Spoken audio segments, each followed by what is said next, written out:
I'm pleased to inform you the American people should be extremely grateful and happy. No Americans were harmed in last night's attack by the Iranian regime. We suffered no casualties. All of our soldiers are safe, and only minimal damage was sustained at our military bases. Our great American forces are prepared for anything.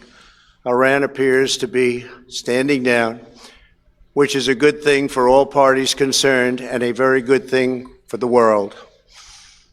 No American or Iraqi lives were lost because of the precautions taken, the dispersal of forces, and an early warning system that worked very well.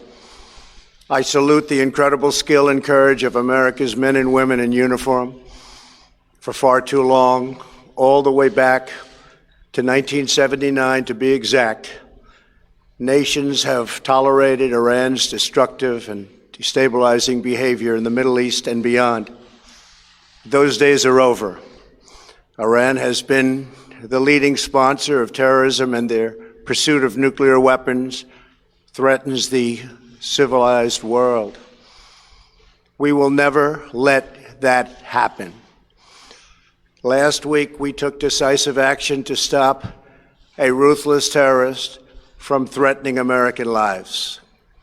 At my direction, the United States military eliminated the world's top terrorist, Qasem Soleimani. As the head of the Quds Force, Soleimani was personally responsible for some of the absolutely worst atrocities. He trained terrorist armies, including Hezbollah, launching terrorist strikes against civilian targets. He fueled bloody civil wars all across the region. He viciously wounded and murdered thousands of U.S. troops, including the planting of roadside bombs that maim and dismember their victims. Soleimani directed the recent attacks on U.S. personnel in Iraq that badly wounded 4 service members and killed 1 American, and he orchestrated the violent assault on the U.S. Embassy in Baghdad. In recent days, he was planning new attacks on American targets, but we stopped him. Soleimani's hands were drenched in both American and Iranian blood.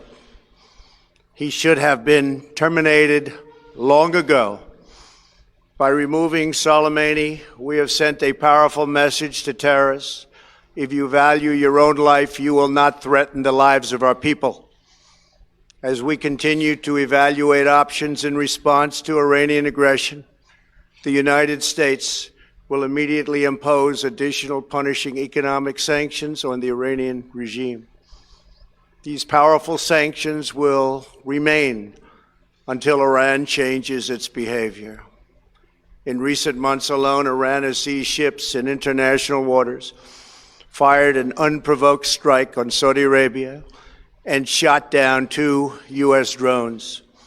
Iran's hostilities substantially increased after the foolish Iran nuclear deal was signed in 2013, and they were given $150 billion, not to mention $1.8 billion in cash.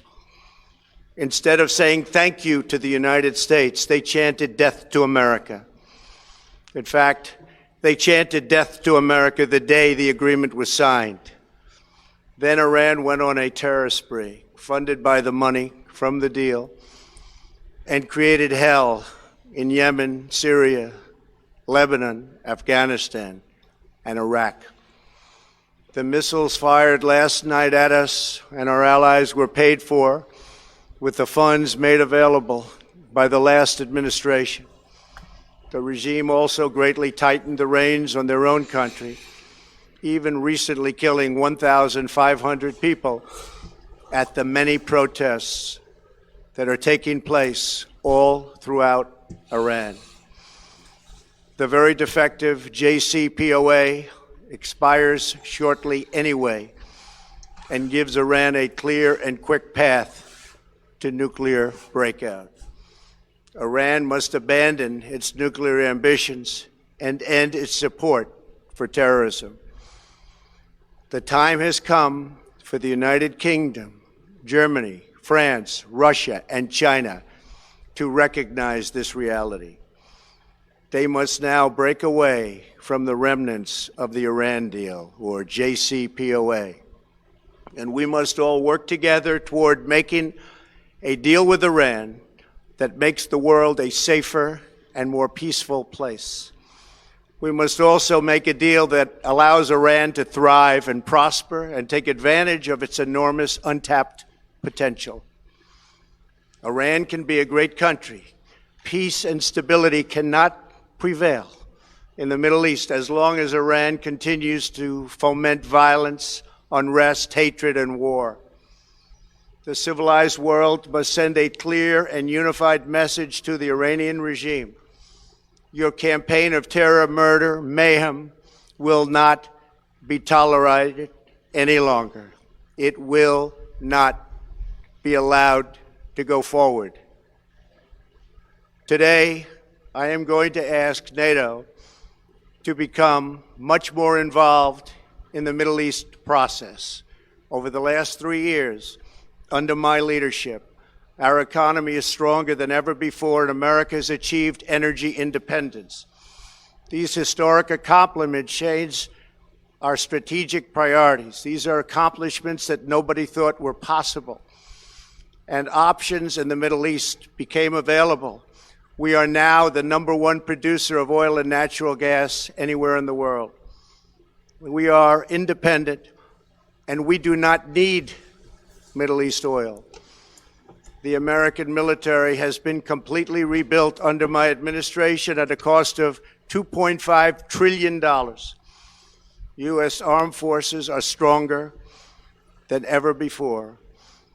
Our missiles are big, powerful, accurate, lethal, and fast. Under construction are many hypersonic missiles. The fact that we have this great military and equipment, however, does not mean we have to use it. We do not want to use it. American strength, both military and economic, is the best deterrent. 3 months ago, after destroying 100% of ISIS and its territorial caliphate, we killed the savage leader of ISIS, al-Baghdadi, who was responsible for so much death, including the mass beheadings of Christians, Muslims, and all who stood in his way. He was a monster. Al-Baghdadi was trying again to rebuild the ISIS caliphate and failed. Tens of thousands of ISIS fighters have been killed or captured during my administration. ISIS is a natural enemy of Iran. The destruction of ISIS is good for Iran, and we should work together on this and other shared priorities.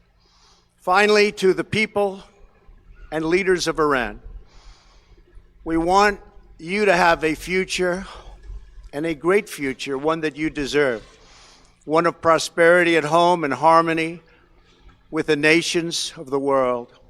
The United States is ready to embrace peace with all who seek it. I want to thank you, and God bless America. Thank you very much. Thank you. Thank you. Thank you, sir. Mr. President, have it all be well. Please.